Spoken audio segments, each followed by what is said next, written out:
Subtópico 3, o propósito de 1º e 2º de Samuel. O propósito de 1º e 2º de Samuel é relatar a história do reinado de Israel, partindo do estado de anarquia para a monarquia teocrática.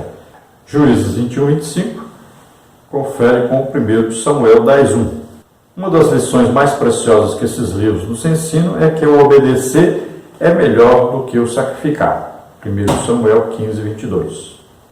Então nós vemos durante o período dos juízes que houve muita anarquia, muita coisa, mas no período de Samuel já tinha melhorado. Ali era para continuar isso, na verdade. E estaria tudo bem com a nação de Israel. Deus mesmo governava. Mas o povo pede então um rei. E Deus sabia que eles pediriam um rei, já avisou. E Samuel também avisou o povo o que o rei faria. Deus mandou Samuel falar com o povo. E Deus ainda tentou impedir o povo de ter um rei. Já avisou logo: o rei vai escravizar vocês, vai fazer as mulheres de vocês fazerem pau para eles, servir a ele, e vai cobrar imposto, ele vai tomar de vocês as melhores terras, vai tomar parte do gado, e muita coisa foi avisada. Mas eles disseram: não, nós queremos um rei. Depois, logo a seguir, eles reconhecem que pecaram pedindo um rei, mas Deus concedeu a eles um rei.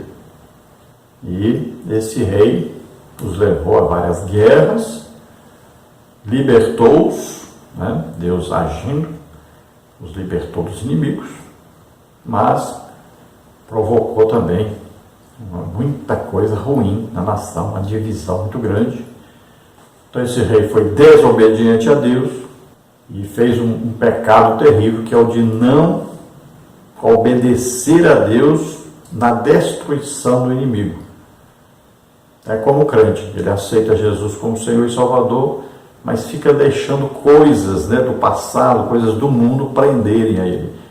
Então essas coisas são inimigas da nossa fé. Nós temos que acabar com isso, temos que destruir tudo que nos impede de servir a Deus. Temos que tirar isso do nosso caminho. Se nós ficarmos cheios de amarras, não tem como crescer, como servir a Deus integralmente, como sermos usados por Deus. Então temos que retirar as amarras, tirar o pecado da nossa vida. Então é isso que significa aí. Então Saul, o que faz? Saul não mata o rei, e é uma desobediência a Deus.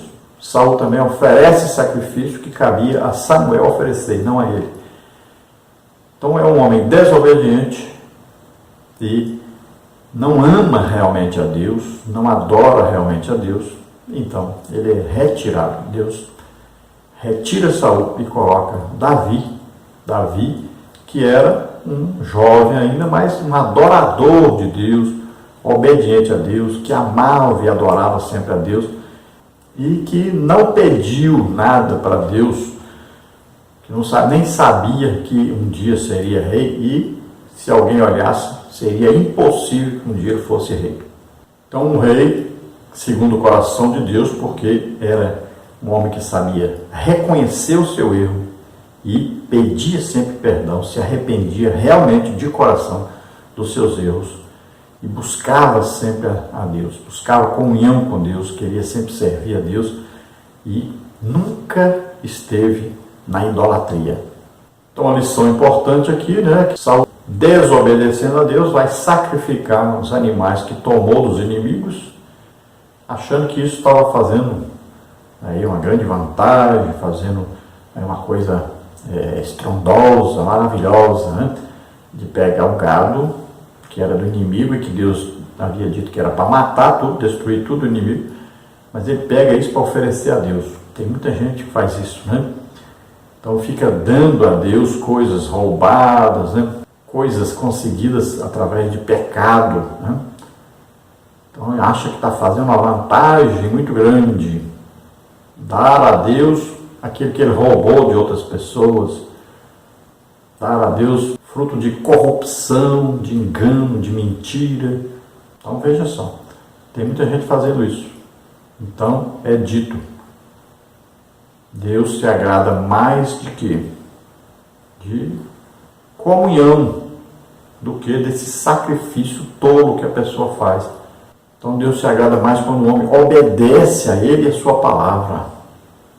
É melhor não oferecer o sacrifício, mas ser obediente a Deus. Então as pessoas desobedecem a palavra de Deus, pecam e com o fruto desse pecado vão ainda oferecer essa coisa para Deus, pensando que Deus se agrada disso. Vamos ver o tópico 2, que diz autoria e data. Subtópico 1, título e autor. Subtópico 2, a data dos livros. Subtópico 3, a situação espiritual. Subtópico 1, título e autor. O nome de Samuel significa nome de Deus, e o título dos livros que levam o seu nome revela a figura protagonista para contar a história do povo de Deus. Segundo alguns estudiosos do Antigo Testamento e do aspecto externo dos livros, as duas obras são anônimas, assim como os outros livros históricos. Entretanto, de acordo com os capítulos 1 ao 24 de 1 de Samuel, o filho de Ana pode ser apontado como autor e os demais capítulos atribuídos aos profetas Natã e Gade. Esse fato é possível, pois, de acordo com o aspecto interno dos livros históricos, os autores sagrados quase sempre eram testemunhas oculares dos eventos que se sucediam. 1 de Crônicas 29 e 29. Veja aí o que diz 1 de Crônicas 29 e 29. Os atos, pois, do rei Davi, assim os primeiros como os últimos, eis que estão escritos nas crônicas de Samuel, o vidente, e nas crônicas do profeta Natã e nas crônicas de Gade, o vidente. Então o profeta Samuel aí, o próprio nome diz, né, nome de Deus, e nós vamos ver que quem escreveu, muito provavelmente, então esses dois livros, o primeiro livro de Samuel, o segundo livro de Samuel, foram então o próprio Samuel até o capítulo 25 do primeiro livro, e a partir daí, então, os profetas Natã e profeta Gade, que é chamado vidente, porque os profetas naquela época eram chamados videntes. Então veja bem que se nós olharmos claramente aí, no primeiro livro de Crônicas, né, no capítulo 29, está citando isso. Está dizendo que a história de Davi foi registrada tanto por Samuel, como por Natã, como por Gade. Então, a história de Davi vai abranger o quê? Desde que ele começou, então, a ser chamado, escolhido por Deus lá, Samuel foi lá, né? Mas Samuel estava vivo ainda.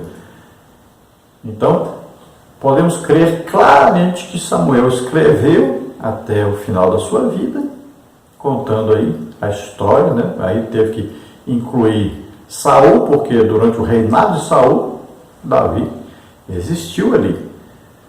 Então ele foi chamado exatamente durante o reinado de Saul. Então, se aqui, primeiro livro de Samuel vai falar do primeiro rei de Israel, que é Saul, então está claro aí que quem escreveu foi Samuel. Depois vai falar aí sobre o reinado de Davi. Então, nós sabemos que Samuel estava vivo até um certo período da vida de Davi, né? Então, lá até o capítulo 25 aí, onde Samuel morre, então ele pode ter escrito realmente tudo isso.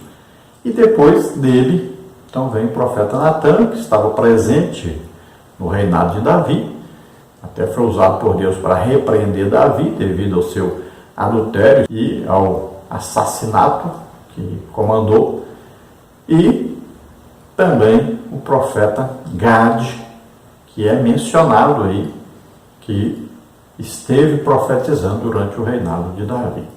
Isso aí está bem claro, bem simples, né? Podemos admitir claramente isto. É claro que para as pessoas que não são crentes, não são salvos, né? Não são ainda evangélicos, tudo é complicado, eles querem complicar, eles querem aparecer, eles querem discutir, para eles é sempre diferente do que nós acreditamos.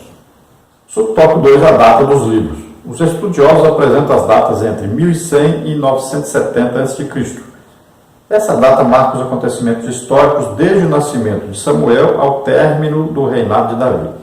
Assim crê-se que Samuel nasceu em aproximadamente 1100 a.C. e começou a exercer a função de líder provavelmente no ano 1070, depois de 5 anos que o sacerdote Eli havia morrido. Os especialistas do Antigo Testamento afirmam que o reinado de Davi foi entre 1010 e 970 a.C.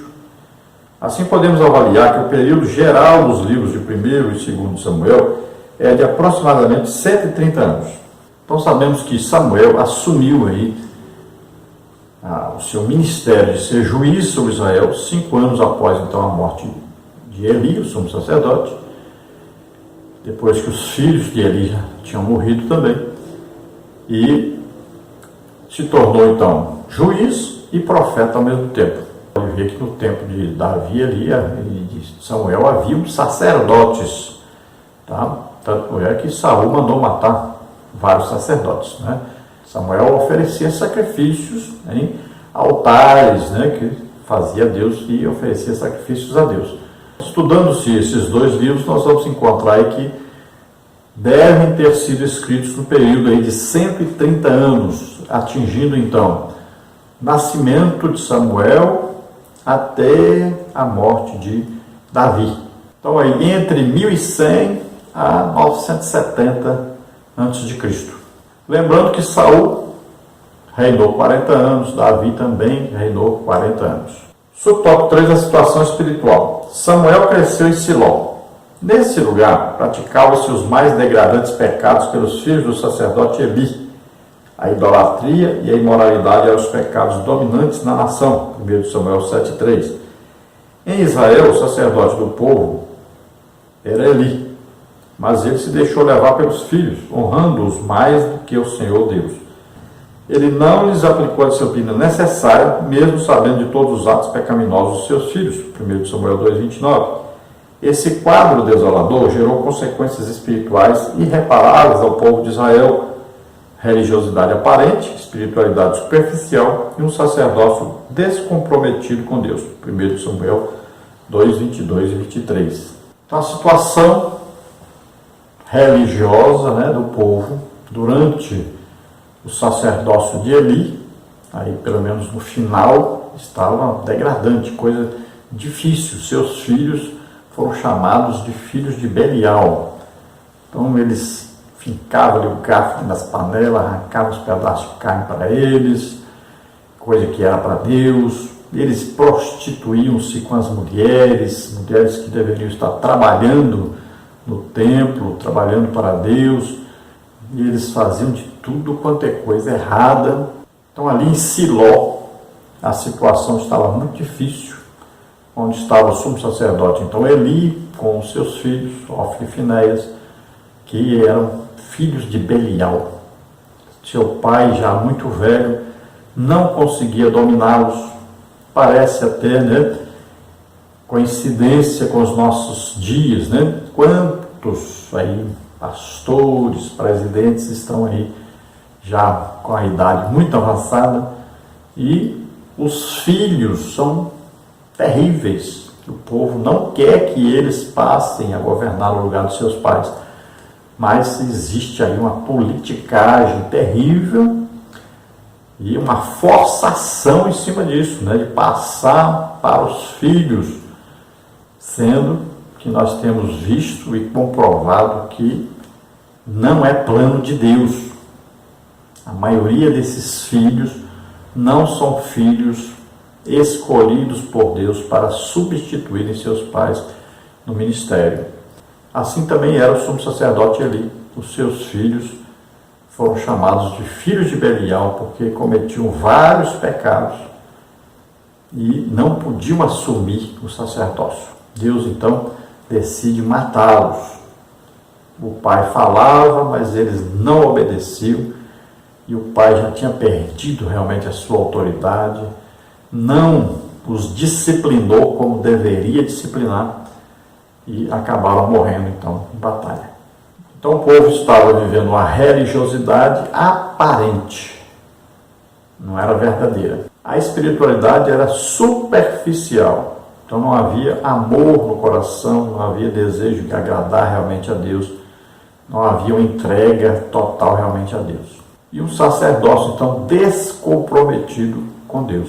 Existia o sacerdócio, mas não havia respeito, não havia realmente o desejo de obedecer a Deus, de seguir aquilo que Deus havia mandado.